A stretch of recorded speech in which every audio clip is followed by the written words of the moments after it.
অভিষেক ব্যানার্জির বাড়িতে আইপ্যাক এবং অভিষেক ব্যানার্জি একটা বৈঠক করেছেন যে 2026 বিধানসভা নির্বাচনে বর্তমানের কোন কোন এমএলএ এবার টিকিট পাবে না। এর আগে অভিষেক ব্যানার্জি একটা নিজের মতামত পোষণ করেছিলেন যে যাদের বয়স 70 বছর হয়ে গেছে বা তার ঊর্ধ্বে তাদের টিকিট না দেওয়াই ভালো। এই নিয়ে কিন্তু দ্বিমত পোষণ করেছিলেন মমতা ব্যানার্জি।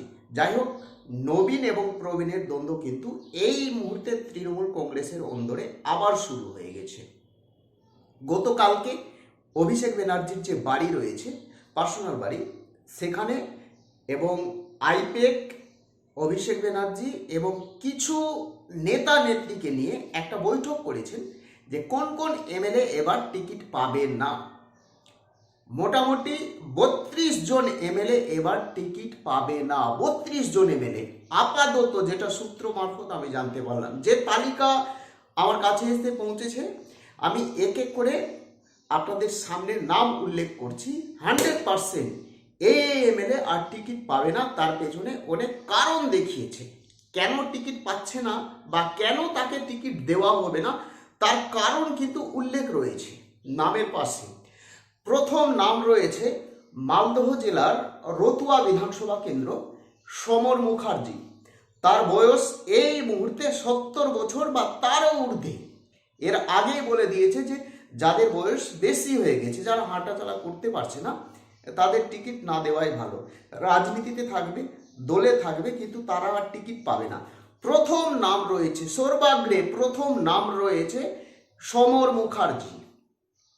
70 বছর প্লাস তার বয়স, সে কিন্তু আর টিকিট পাচ্ছে না। এটা একেবারে 100% নিশ্চিত।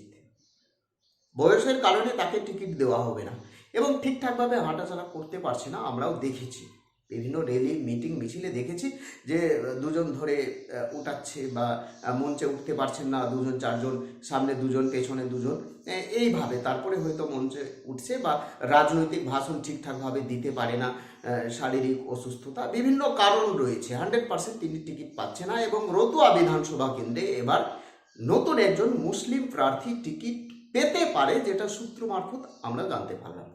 দ্বিতীয় নাম রয়েছে মদন মিত্র, কামারহাটি বিধানসভার একেবারে দাপুটে এমএলএ, একেবারে ছায়া সঙ্গী বলা যেতে পারে, দুর্দিনের বন্ধু বলা যেতে পারে টিএমসির বা মমতা ব্যানার্জির।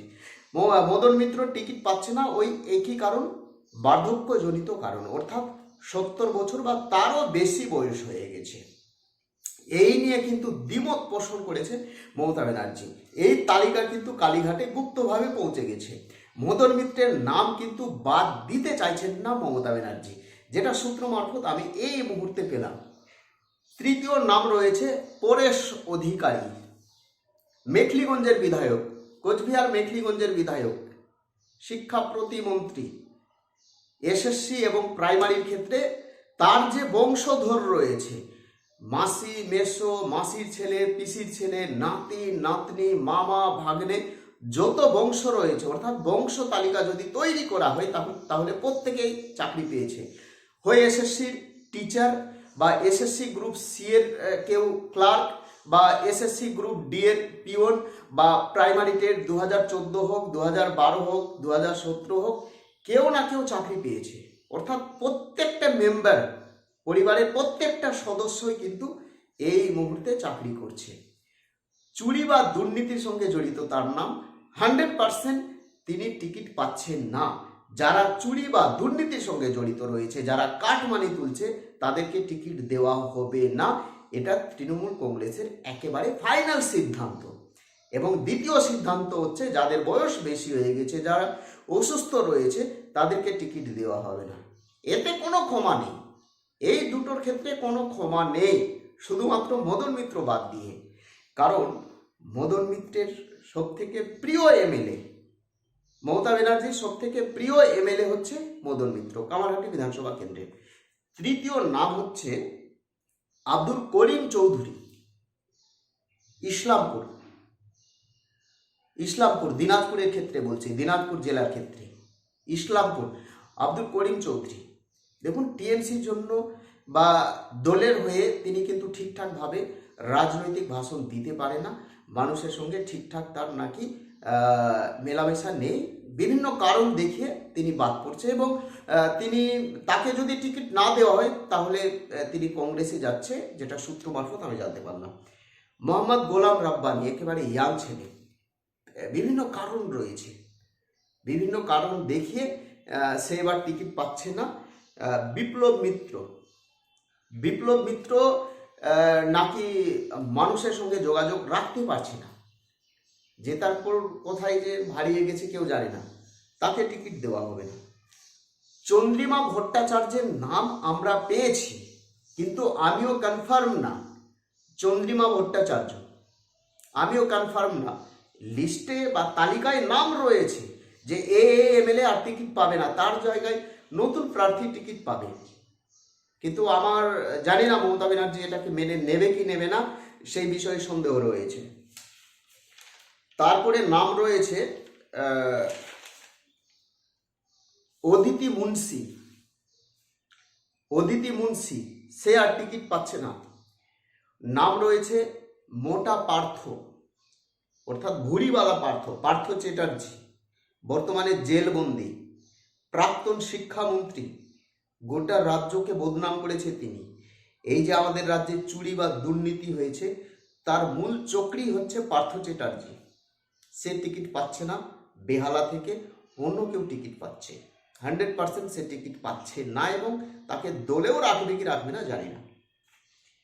নাম রয়েছে দুলাল চন্দ্র দাস, মহেশতলা বিধানসভা কেন্দ্র, এবং এই মহেশতলা বিধানসভা কেন্দ্র একটা অন্যরকম বিধানসভা কেন্দ্র। মহেশতলা বিধানসভা কেন্দ্রের একজন লেখক মমতা ব্যানার্জি সম্পর্কে, অর্থাৎ মমতা ব্যানার্জির কার সঙ্গে কি হয়েছিল, বিভিন্ন বিষয়গুলো আপনারা আশা করি বুঝতে পেরে গেছেন যে আমি কি বলতে চাইছি। এই বিধানসভা কেন্দ্রের অন্যতম লেখক ছিলেন একজন, যাই হোক তিনি এই মুহূর্তে আর আমাদের মধ্যে নেই, তিনি মারা গেছেন, স্বর্গবাস হয়েছে তার। এই মহেশতলা বিধানসভা কেন্দ্রে আর টিকিট পাচ্ছে না দুলাল চন্দ্র দাস। নাম রয়েছে স্বর্ণকমল সাহা, তাকে আর টিকিট দেবে না, তার জায়গায় নতুন কোনো প্রার্থীকে টিকিট দেওয়া হবে। নাম রয়েছে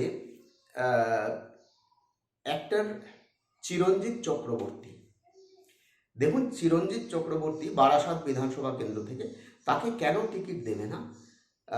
একাধারে আমরা দেখেছি যে আরজিকর হোক বা চুরি দুর্নীতি হোক বা অন্যান্য বিষয়ে তৃণমূল কংগ্রেসের মুখপাত্র অন্যান্য একটা ভাষণ দিচ্ছে এবং সেই ভাষণের বিরুদ্ধচারণ করছে এই চিরঞ্জিত চক্রবর্তী, অর্থাৎ তৃণমূল কংগ্রেসের, অর্থাৎ নিজের দলের বিরুদ্ধে মিডিয়ার সামনে বিভিন্ন ভাষণ দিয়েছে এবং এরা না বাইরে বেরোতে পারে না।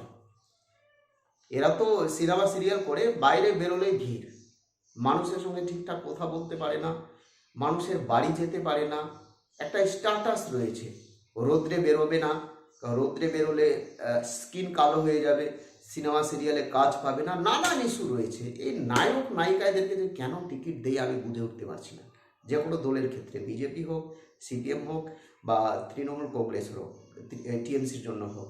সিপিএমের ক্ষেত্রে এইগুলো রুলস জারি হবে না।